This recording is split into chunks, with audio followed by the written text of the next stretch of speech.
हर हर sorry जय हिंद दोस्तों। तो स्वागत करते हैं एक बार फिर से आपके अपने भाई के YouTube channel IAS my target पे। ठीक है, तो हर दिन की भांति डेली का जो एक टारगेट रखे हैं 5 प्रश्न को सॉल्व करने का, तो आज भी हम 5 प्रश्नों को सॉल्व करेंगे। तो आप लोगों से हर दिन की भांति आज भी अनुरोध करेंगे कि प्लीज़ भाई को सपोर्ट करें। ठीक है, तो गाइस आज का जो प्रश्न है वो प्रश्न संख्या 82 से लेकर के 5 प्रश्न संख्या को कवर करेंगे। 82, 83, 84, 85 और 86। तो 86 तक को हम कवर करेंगे और शेष कितना 14 प्रश्न बच जाएंगे। उसके बाद मतलब इनके बाद प्रश्न पत्र 1 GS पेपर 1 जैसे कंप्लीट होंगे तो इनके बाद हम सीसेट पे बात करेंगे, जैसा कि आप लोगों ने ज़्यादातर वोटिंग सीसेट पे 2025 के सीसेट पे किए हैं।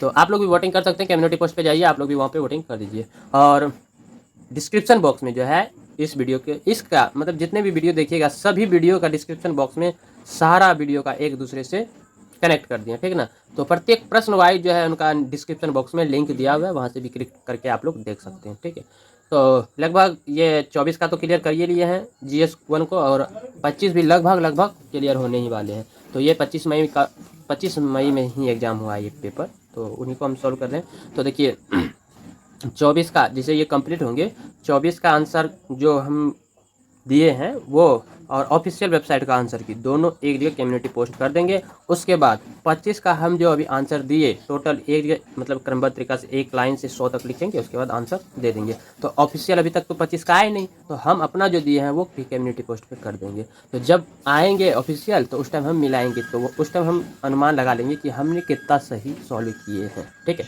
तो चलिए फिलहाल प्रारंभ करते हैं। अभी भविष्य को उतना ज़्यादा दूर तक सोचने मतलब ज़्यादा उतना सोचना नहीं है। ठीक है, शुरू किया जाए प्रश्न।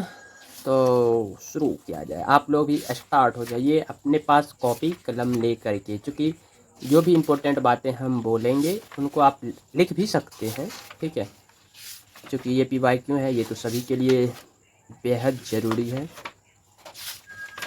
तो प्रश्न हाँ यहाँ से शुरू होंगे। ठीक है, तो देखिए प्रश्न 82। तो एडिटिंग के माध्यम से आप लोगों को भी मतलब ऊपर स्क्रीन पे लगा देंगे, थोड़ा सही से बैठ जाते हैं। तो हमारा स्टैंड थोड़ा अजीब सा है, अजीब सा कह सकते हैं, मतलब स्टैंड है ही नहीं मेरे पास, तो जो है उसी का यूज कर रहे हैं। तो स्टैंड है, इसी वजह से हम इस तरह से वीडियो बहुत चीज़ कर रहे हैं, बहुत चीज़ को अनदेखा करते हुए। तो चलिए स्पेशल स्टैंड तो है ना। तो प्रश्न देखिए 82 क्या कह रहे हैं, आपकी स्क्रीन पे दिख रहे हैं, आप भी पढ़िए। निम्नलिखित कथनों पर विचार कीजिए। ठीक है, कथन 1, 2, 3 दिया हुआ है, 3 पे विचार करना। देखिए भारतीय रेलवे ने 2028 तक भविष्य के लिए तैयार रेलवे प्रणाली सृजित करने हेतु एक राष्ट्रीय रेल प्लान NRP तैयार की है। ये तैयार तो किए हैं, लेकिन ये 28 तक के लिए नहीं बल्कि 2030 तक के लिए तैयार किए हैं। तो यहाँ तो 28 कह रहे हैं, इस वजह से ये तो गलत होंगे। ठीक है ना। वही बात करते हैं। कवच जर्मनी के सहयोग से, आज भी हम आंसर उसी तरीका से देंगे। तो आप लोगों को बता रहे हैं गाइस कि आंसर हम उसी तरीका से देंगे जिस तरीका से आप लोग का डिमांड थे। ठीक ना, तो आप लोगों का डिमांड था कि क्वेश्चन मतलब प्रश्न और आंसर, ज़्यादा समय नहीं लेना है एक प्रश्न में, इस तरह से आप लोग भी डिसाइड किए थे ना, इसीलिए हम उसी तरीका से खींचेंगे। ज़्यादा समझाएंगे विस्तार से नहीं समझाएंगे। ठीक ना, तो जो भी विस्तार से मेरे अंदर नॉलेज है हम अपने पास ही रखते हैं, आप लोगों के बीच साझा नहीं करेंगे, क्योंकि आप लोग बहुत कम मात्रा में लाइक वगैरह करते हैं, कमेंट करते हैं। तो आप लोगों को यदि सही मायने में आप एक स्टूडेंट की तरफ पढ़ रहे हैं, समझ रहे हैं, तो यदि कहीं डाउट लग रहे हैं तो कमेंट कीजिए भाई साहब, आप लोग कमेंट नहीं कर रहे हैं। ठीक है, तो सोचिए संभवतः आपका डाउट क्लियर हो जाते होंगे, इसी वजह से आप नहीं करते हैं, तो ये भी अच्छी बातें हैं। तो ये कथन 1 हम बता दिए शॉर्टकट में। ये देखिए आप जब भी पढ़िएगा भारतीय रेलवे के बारे में, तो ये जो है 2030 तक का टारगेट रखे हैं, एक प्लान मैप तैयार किए हैं यहाँ, लेकिन 2028 तक कह रहे थे, तो इसी वजह से ये गलत हो गया। वहीं कथन 2 कह रहे हैं कवच जर्मनी के सहयोग से विकसित एक स्वचालित ट्रेन सुरक्षा प्रणाली है। तो ये भी बातें देखिए बिल्कुल गलत है। देखिए ये कहाँ का कह रहा है, ये जर्मनी का। तो यदि हम बात करें जर्मनी का, तो ये जो है कवच प्रणाली भारत में ही स्वदेशी रूप से भारतीय रेलवे के अनुसंधान डिजाइन और मानक संगठन, जिसे हम शॉर्ट में RDSO भी कहते हैं, द्वारा जो है भारतीय उद्योगों के सहयोग से विकसित की गई है। तो यहाँ पे इन्होंने कहा है कि जर्मनी के सहयोग से, तो ये बातें बिल्कुल गलत है, ये तो इनका अपना है, तो ये जर्मनी का कैसे हो जाएंगे। तो वहीं अब इससे भी हम कथन मिला के आंसर को ढूंढ सकते हैं। तो देखिए 1 और 2 गलत हो गए। तो कथन में देखिए 1 2, जहाँ जहाँ 1 2 है होंगे वो तो कट जाएंगे। तो 1 2 ये भी है तो ये भी कट गए, 2 इसमें भी है तो ये भी कट गए, 1 इसमें भी है तो इसमें ये भी कट गए, एक ये तो चारों कट रहे हैं। पहले पढ़ते हैं प्रश्न क्या कह रहे हैं। कथन तीनों दिया हुआ है, उपयुक्त कथनों में से कौन से सही नहीं है। तो बिल्कुल गाइस यहाँ पे सही नहीं है, हम यहाँ सही को ढूंढे कभी मिलेंगे, इसलिए कहते हैं प्रश्न को ध्यान से पढ़ना पड़ता है। प्रश्न को जब ध्यान से पढ़ लीजिएगा तो आंसर इन्हीं में छिपा रहते हैं। तो देखिए इनको हम सॉल्व कर लिए, ठीक ना। तो इस तरह से देखिए तो ये भी गलत है और 2 भी गलत है, तो 1 और 2 गलत है, 3 का पता नहीं, पहले 1 और 2 गलत है। तो 1 और 2 छोड़ के जहाँ पे रहेंगे तो वो सही हो सकते हैं, तीसरों को भी सोल्व करना पड़ेगा।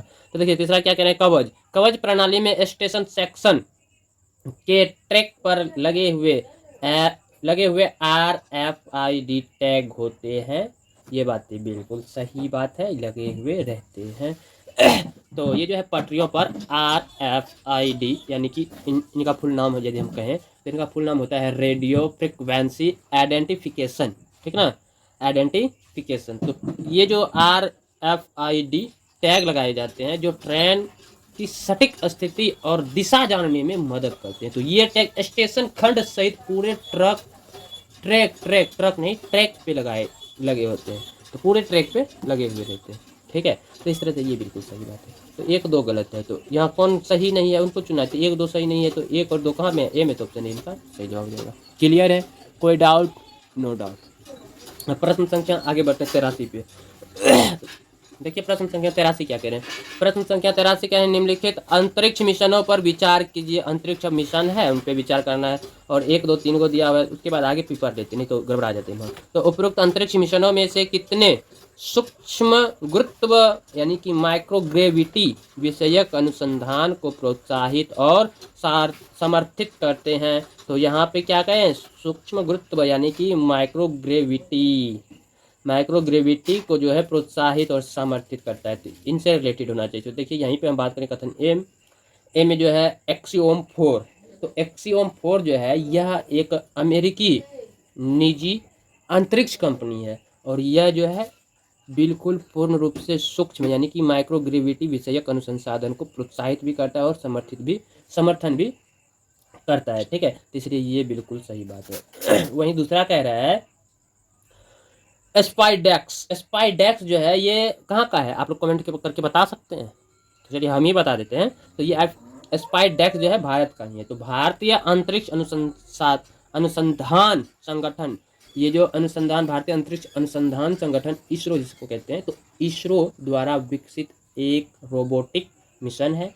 और यह भी जो इनका भी बात करें तो ये भी जो है माइक्रोग्रेविटी यानी कि सूक्ष्म गुरुत्व विषयक अनुसंधान को प्रोत्साहित और सार्थिक करता है। तो ये सार्थिक नहीं करता है भाई साहब, बिल्कुल सॉरी गलती हुई यहाँ पे। तो देखिए भारतीय अंतरिक्ष अनुसंधान संगठन यानी कि ये जो है इसरो द्वारा विकसित एक रोबोटिक मिशन है, और यह स्पाइडेक्स गुरुत्व अनुसंधान और सीधे तौर पर प्रोत्साहित या समर्थित नहीं करता, ये गलत हो गया। वहीं गगनयान की बात करें तो गगनयान जो है ये भी कहाँ का है, भारत का ही है। तो गगनयान जो है भारत का पहला मानव अंतरिक्ष उड़ान मिशन है। तो यह भी जो है इनका मदद करता है यानी कि माइक्रोग्रेविटी विषयक अनुसंधान को प्रोत्साहित और समर्थित करते हैं। ये भी सही हुआ। तो यहाँ पे 1 और 2 को सही है, तो केवल 2 ऑप्शन बी का सही जवाब हो जाएंगे। क्लियर है, अब आगे बढ़ें। तो चलिए आगे बढ़ते। देखिए प्रश्न संख्या क्या कह रहे हैं, 84 का कहना है कि भारत की रक्षा के संदर्भ में निम्नलिखित युग्मों पर विचार कीजिए। भारत के रक्षा के संदर्भ में जो है इन युग्मों पे विचार करना है, ठीक है। तो वायुयान प्रकार विवरण, तो इधर डॉर्नियर दिया हुआ है 228, ठीक है, जो कि समुद्री गश्ती वायुयान है। बिल्कुल ये सही बात सही कह रहे हैं। ये जो है एक समुद्री वायुयान, पहले नीचे देख लेते हैं क्या कह रहे हैं, सही को ही ना, सही को सुमेलित कर लें, नहीं तो कई गलत रहते हैं तो गड़बड़ा जाते हैं बहुत। तो ये सही है, ठीक है। देखिए ये जो है डॉर्नियर 228 एक बहुभूमिका वाला हल्का उपयोगिता विमान है, और ये भारतीय नौसेना और भारतीय तट रक्षक बल द्वारा इसका व्यापक रूप से समुद्री टोही, निगरानी, समुद्री गश्त और खोज और बचाव अभियानों के लिए उपयोग किया जाता है, ठीक है ना। इसलिए ये बिल्कुल सही बातें हैं। तो वहीं IL-76 यानी कि इल्यूशन, इनको इल्यूशन कहते हैं, इल्यूशन 76 जो है एक बड़ा बहुभूमिका वाला 4 इंजन वाला स्ट्रेटेजिक एयर फ्लिक्टर यानी कि सामरिक एयर लिफ्टर है, जिसे मुख्य रूप से सैन्य परिवहन विमान के रूप में डिजाइन किया गया है। तो यह जो है इनका विवरण कर रहा है प्राध्वनिक युद्ध वायुयान। तो अब इनका बात करें तो ये बिल्कुल गलत बात कह रहे हैं, ठीक है ना। तो ये जो है प्राध्वनिक युद्धक यान नहीं है, ये प्राध्वनिक युद्धक वायुयान आमतौर पर जेट फाइटर होते हैं, जेट फाइटर जो ध्वनि की गति से तेज उड़ान भरते हैं, जैसे सुखोई हो गया, राफेल हो गया, ये सब, ठीक ना। तो इसीलिए IL-76 एक परिवहन विमान है और पराध्वनिक नहीं है, ठीक ना, इसीलिए ये गलत हो गए। वहीं C-17 ग्लोब मास्टर 3, तो देखिए ये बोइंग C-17 ग्लोब मास्टर 3 एक बड़ा सामरिक सैन्य परिवहन विमान है जो भारतीय वायुसेना द्वारा उपयोग किया जाता है। तो इसे भारी उपकरणों, सैनिकों और आपूर्ति को दुनिया भर में लंबी दूरी तक ले जाने और कठिन हवाई पट्टियों पर भी उतरने में सक्षम होने के लिए डिजाइन किया गया है, ठीक है। तो इस वजह से देखिए, तो आपका ये जो है सैन्य परिवहन वायुयान है, बिल्कुल सही कह रहा है, इसलिए ये भी सही हुआ। तो यहाँ पे देखिए 1 और 3 सही है। तो अब यहाँ पे उपयुक्त युग्मों में से कितने सही सुमेलित है, तो अब आप बताइए क्या को सही है। 1 2 को सही है तो केवल 2 वाला ऑप्शन इसका भी सही जवाब हो जाएंगे। क्लियर है, कोई डाउट? No doubt. अब प्रश्न संख्या 85 देखिए क्या कह रहे हैं। प्रश्न संख्या 85 कह रहे हैं वायु प्रदूषण कम करने हेतु कृत्रिम वर्षा कराने के तरीके में किनका प्रयोग होता है। तो बात करें देखिए कृत्रिम वर्षा, तो कृत्रिम वर्षा जो है बादलों में ऐसे पदार्थ डालने की एक तकनीक है जो वर्षा को प्रेरित या बढ़ा सकते हैं। तो इसका उपयोग अक्सर सूखे को कम करने या वायु प्रदूषण को धोने के लिए किया जाता है, कृत्रिम वर्षा, ठीक है ना। तो अब हम बात करते हैं इसमें किनका प्रयोग किया जाता है। तो देखिए सिल्वर आयोडाइड, तो सिल्वर आयोडाइड यह कृत्रिम वर्षा में सबसे अधिक इस्तेमाल होने वाला पदार्थ है।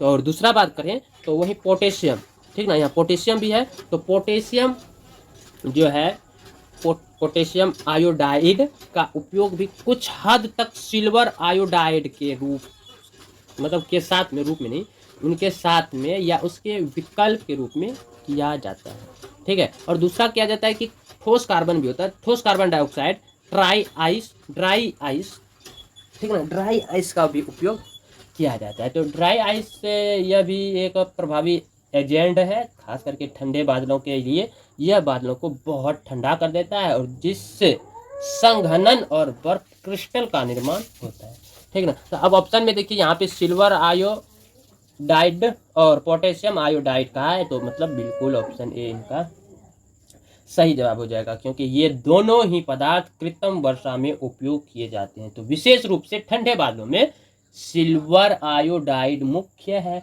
और पोटेशियम आयोडाइड का उपयोग भी होता है, ठीक है। तो वहीं सिल्वर नाइट्रेट कह रहे हैं तो ये नहीं होंगे, पोटेशियम आयोडाइड कह रहे हैं तो पोटेशियम आयोडाइड तो है लेकिन ये नहीं है, इस वजह से गलत। सिल्वर आयोडाइड और पोटेशियम नाइट्रेट, तो यहाँ नाइट्रेट लग गए, ये भी नहीं होंगे। सिल्वर नाइट्रेट लग गए, आयोडाइड रहते तो होता, पोटेशियम क्लोराइड बिल्कुल नहीं होंगे, इसलिए ऑप्शन ए इनका सही जवाब होगा। क्लियर है, कोई डाउट तो कमेंट सेक्शन खुला हुआ है भाई, डाउट है तो अच्छी बात है, पूछिए, प्रयास करेंगे अगले वीडियो में आपका डाउट क्लियर करने का। तो चलिए प्रश्न संख्या 86 कह रहे हैं भारत के राष्ट्रपति की क्षमा प्रदान करने की शक्ति के बारे में निम्नलिखित कथनों पर विचार कीजिए। आ गया संविधान से रिलेटेड प्रश्न, तो विचार करना है तो यहाँ पहले देख लेते हैं, सही कथन को चुनना है ना। तो पहला कथन कह रहा है राष्ट्रपति द्वारा इस शक्ति का प्रयोग सीमित न्यायिक पुनर्विलोकन के अधीन लाया जा सकता है। बिल्कुल लाया जा सकता है, ये कथन बात सही कह रहे हैं। देखिए यदि हम बात करें भारत के संविधान का, तो भारत के संविधान के अनुच्छेद 72 में राष्ट्रपति को क्षमा, लघुकरण, परिहार, विराम और प्रविलंबन की शक्तियां प्रदान करता है। तो कथन ए कह रहे हैं राष्ट्रपति द्वारा इस शक्ति का प्रयोग सीमित न्यायिक पुनर्विलोकन के अधीन लाया जा सकता है। हाँ बिल्कुल लाया जा सकता है, लेकिन सर्वोच्च न्यायालय ने विभिन्न निर्णयों में, जैसे मान लीजिए कुछ उदाहरण जो कि पुराना है बहुत ही, तो हालांकि उतना भी पुराना है, 1989 का एक उदाहरण देते हैं जिसमें कि केहर सिंह बनब भारत संघ था। और दूसरा उदाहरण जैसे मान लीजिए ए पुरु सुधाकर बनब आंध्र प्रदेश राज्य, ये मामला 2006 का था। और ये जो है स्पष्ट किया है कि राष्ट्रपति की क्षमादान की शक्ति जो है न्यायिक पूर्ण विलोकन के दायरे से पूरी तरह बाहर नहीं है। तो यदि राष्ट्रपति द्वारा क्षमादान की शक्ति का प्रयोग मनमाना, तर्कहीन, भेदभावपूर्ण या दुर्भावनापूर्ण तरीके से किया गया हो तो न्यायालय इसकी समीक्षा कर सकता है। हालांकि न्यायालय राष्ट्रपति के विवेक की समीक्षा नहीं करता, बल्कि यह सुनिश्चित करता है कि शक्ति का प्रयोग कानून के अनुसार और उचित प्रक्रिया का पालन करते हुए किया गया हो। ठीक ना, इसीलिए ये बातें सही है। वही कथन 2 कह रहे हैं राष्ट्रपति इस शक्ति का प्रयोग केंद्र सरकार की सलाह के बगैर, भाई सलाह के बगैर कैसे करेंगे? अभी तो कथन 1 को हम सॉल्व किए, तो उनका इनके लिए मंत्री परिषद होते हैं, पीएम जो होते हैं ना, पीएम का एक मंत्री परिषद होते हैं जो इनको सलाह देते हैं, इसलिए यह गलत है। तो ये भारत राष्ट्रपति इस शक्ति का प्रयोग केंद्र सरकार की सलाह के बगैर कैसे कर सकते हैं? भारत में राष्ट्रपति एक संवैधानिक, भारत का जो है राष्ट्रपति जो है संविधान के अनुकूल देखिएगा तो ये एक प्रमुख है, संविधानिक अनुकूल से एक प्रमुख है। और संविधान के अनुच्छेद 74 के 1 में कहा है कि राष्ट्रपति को अपने कार्यों के निर्वहन में सहायता और सलाह देने के लिए प्रधानमंत्री के नेतृत्व में एक मंत्री परिषद होगी। और सर्वोच्च न्यायालय ने यह स्पष्ट किया है कि राष्ट्रपति अपनी सभा कार्यकारी शक्तियों का प्रयोग मंत्री परिषद की सहायता और सलाह पर ही करता है। इसमें क्षमादान की शक्तियां भी शामिल है। तो राष्ट्रपति मंत्री परिषद की सलाह के बिना इस शक्ति का प्रयोग नहीं कर सकता है, लेकिन यहाँ कह रहे हैं बगैर कर सकता है, इसलिए गलत हो गए। तो कौन सा सही है? कथन 1। तो आप बताइए केवल 1 सही होंगे कि नहीं? तो केवल 1 सही, तो ऑप्शन 1 को टिक कर दीजिए, हो गया। इस तरह से प्रश्न संख्या 5 को भी आज हमने कवर कर लिए। लगभग कितना समय लिए देख लेते हैं थोड़ा सा। हाँ, तो 15 मिनट ले ही लिए। थोड़ा पहले में समझाने जो लगते हैं, इसीलिए थोड़ा टाइम ले लेते हैं। तो आज भी हम वही कहना चाहेंगे, आप लोगों का सपोर्ट चाहिए। थोड़ा स्टडी में बहुत सारा प्रॉब्लम आ रहे हैं, बट क्या कर सकते हैं, पढ़ाई को छोड़ तो सकते नहीं, पढ़ाई तो करना ही पड़ेगा प्रॉब्लम को साइड करते हुए। तो चलिए, जब आप लोगों का सपोर्ट रहेंगे तो ज़रूर एक ना एक दिन ये प्रॉब्लम भी सॉल्व हो जाएंगे और अपना सिर्फ स्टडी पे फोकस रहेंगे और आप लोगों के लिए वीडियो पे फोकस रहेंगे।